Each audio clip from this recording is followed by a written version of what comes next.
how are you today? I'm fine. And you? I'm fine too. Tapi, do you prefer running in the morning or in the evening?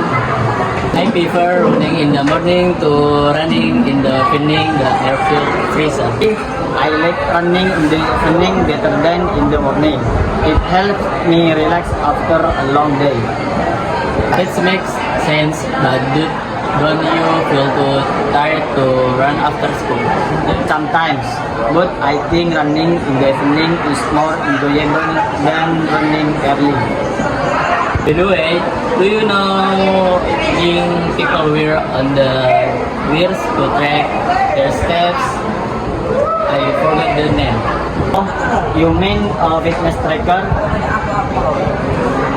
Yes, that I will have one helpful, useful for tracking my routes.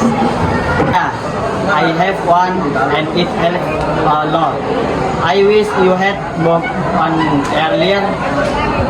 Two, if I know how useful it is, don't have brought is lemon. Way, do you prefer running on a treadmill or outside? I prefer running outside to running on a treadmill. The scenery is much better.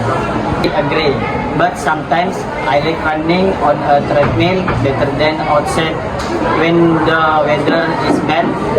True, running in the rain is not fun. I once ran in the rain and I got sick the next day. I wish I had stayed home. Yeah, that's why I will check the weather before running. Smart. Oh, what's the name of the race where people run really long distance? You mean a marathon? Yes, I wish I had trained harder for the last one. No worries, we can train together for the next marathon. Sound like a plan. Let's start this weekend.